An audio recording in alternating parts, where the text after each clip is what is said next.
Welcome to Director's Notes. Thank you, Sarah. Happy to be here.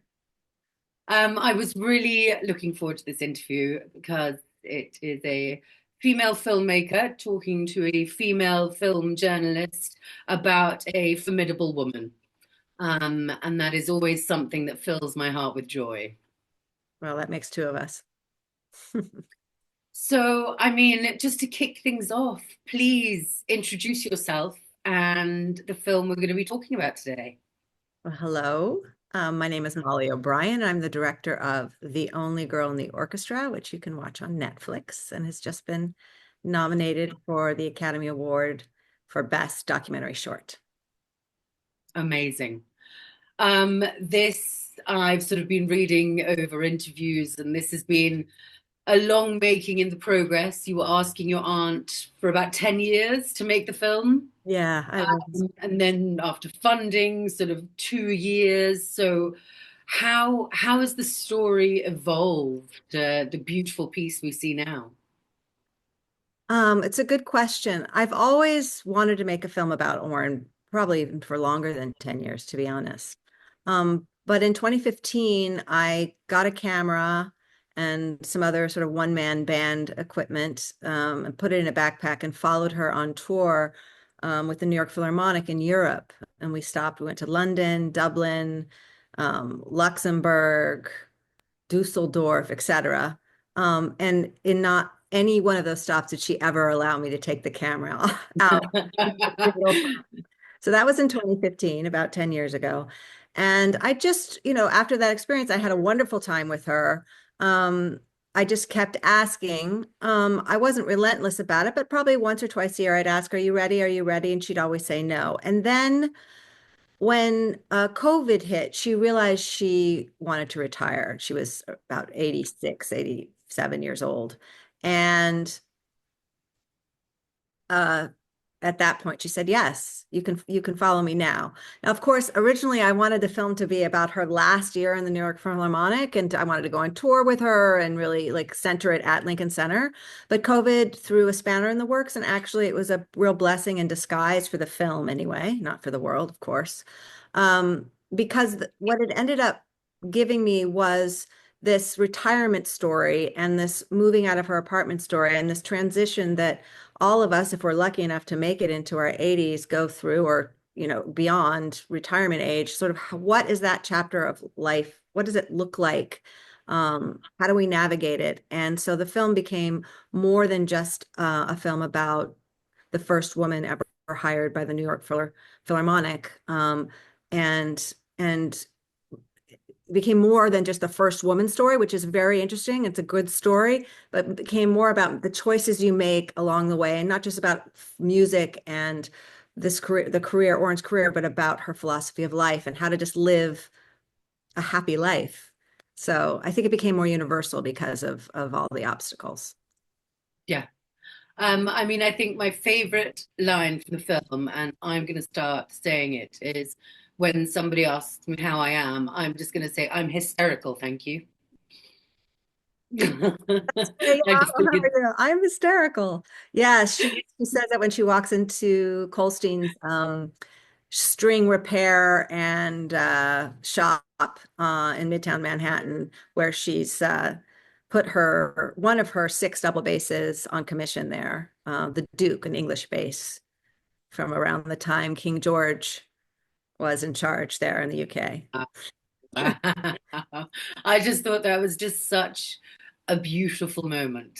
And it's sort of yeah, the whole film itself. I've watched it round a few times, and there's that central tension. So she is obviously an incredibly independent woman who is playing as part of an ensemble, um, but wants to be seen as part of an ensemble. But then you've got all that, archival things where, oh, well, she's just a pretty woman.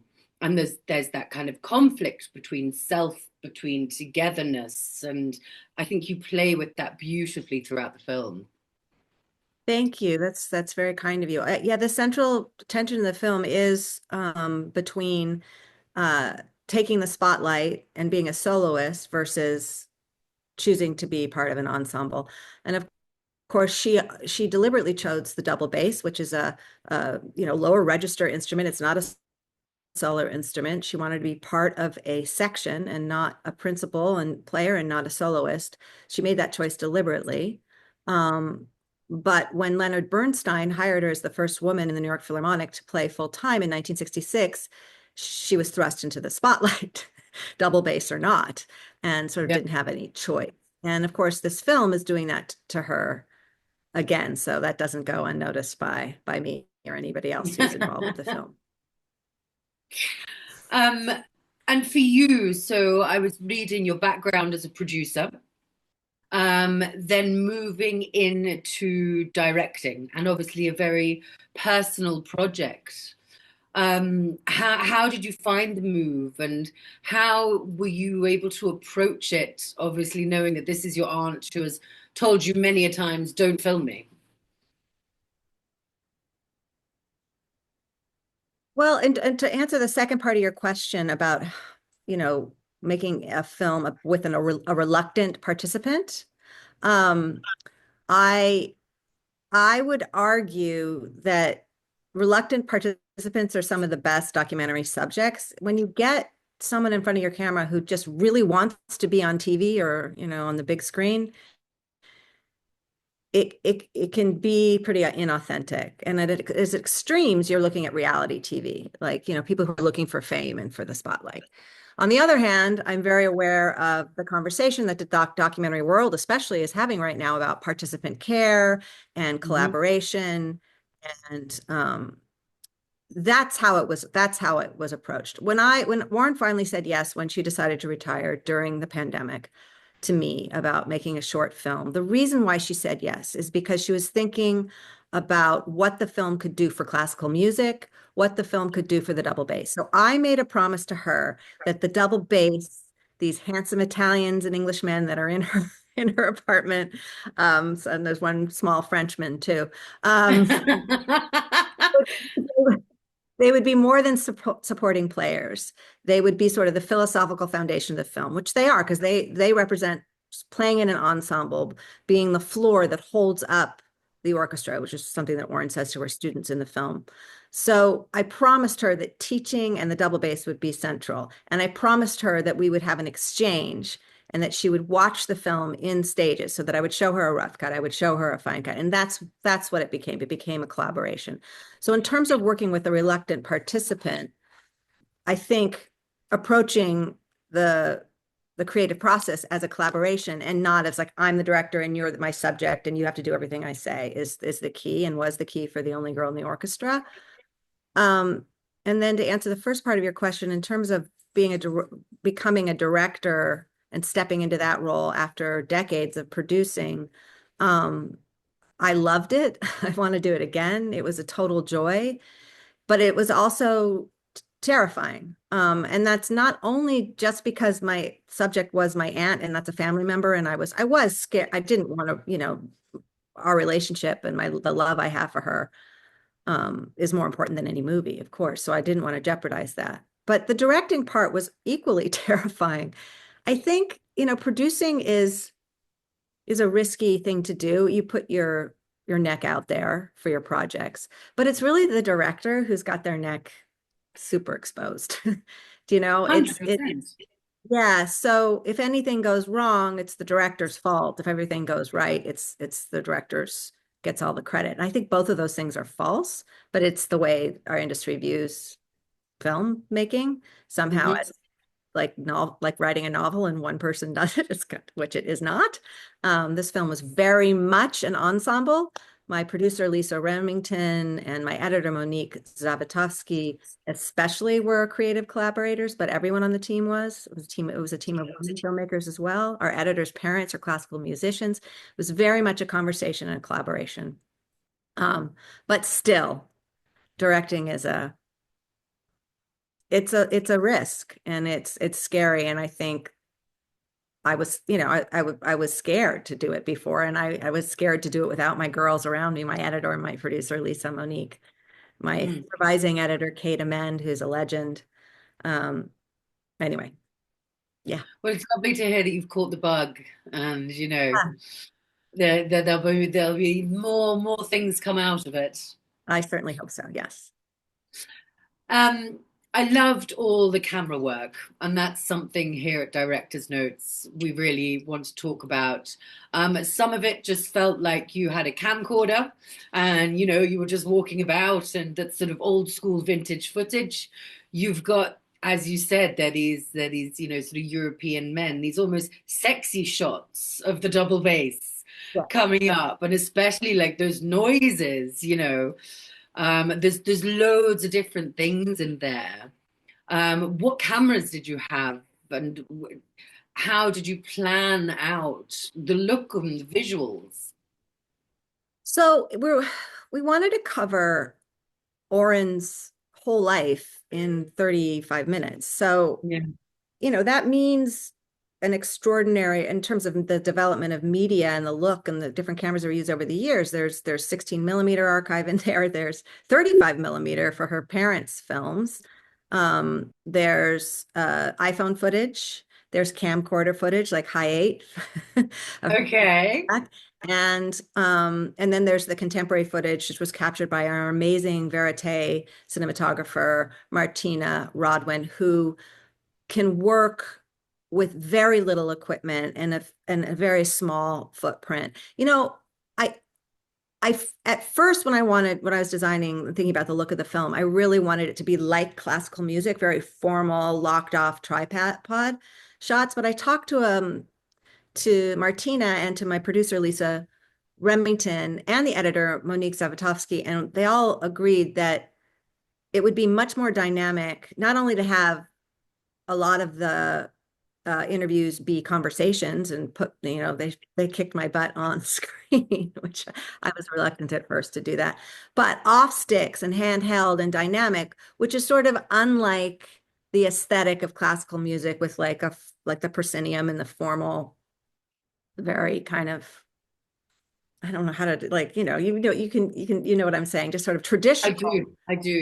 sounds of classical music. I was thinking, oh, traditional look. But we went the opposite way. We went for a more homemade, hand-stitched look, except for the double basses, these handsome men that live with Orin. Um, uh, for them, we really wanted them to look just gorgeous and delicious. And so for the disco ball scene, that was all created for the film, and for the beauty shots of them in her empty apartment, of the basses in her apartment. Yeah. Yeah. But I think that adds to the charm of the film. Oren, I feel like I want her in my world, and I don't think it would have felt right to have lots of very static shots of her. You need her moving around New York. You need her with her hat and her fan, and that just adds so much. And you want to know about her. So I can completely understand those choices coming through. I mean, I wish there wasn't iPhone footage in there, but I just happened to be at her retirement party without the crew. And so my husband grabbed his iPhone and shot that scene. And then I just happened to be at Lincoln Center with her when she went back. And they wouldn't, if you've ever tried to shoot at Lincoln Center, they're not great with crews in there. It's extremely cost prohibitive. So I just grabbed my iPhone to do that stuff. And it was fine. But I also love that because I think we're living in a time with phones and everything, and for young filmmakers and for people who want to capture something, to be able to know that, look, you can have a documentary on Netflix that's got footage on iPhone. I think that's brilliant Well, for yeah, the look at industry. look at Tangerine. I mean, Sean Baker's film. Yeah, Okay. Sean Baker, there you go. Look at him. Yeah, And Nora, now everybody knows him, and yeah. that's where he went to. So I think that's a beautiful part of it. Well, thank you. I appreciate it. So, I mean, I really don't know what I'm expecting for the question here, but I mean, how many rushes did you have? How much footage did you have? And how did you then develop that into the story that you knew would work? That's a good question. I think we shot in 2021. 2021 through 2023, I think we shot probably, I don't know, 60 hours of footage. So it's not unmanageable, but the No, archive. So in order to find archive of Orin playing with the New York Philharmonic on stage at Lincoln Center and elsewhere, we had to look through hundreds and hundreds of hours of performance footage, which is in their archive. Every year, New Year's Eve, the New York Philharmonic plays live on PBS on New Year's Eve.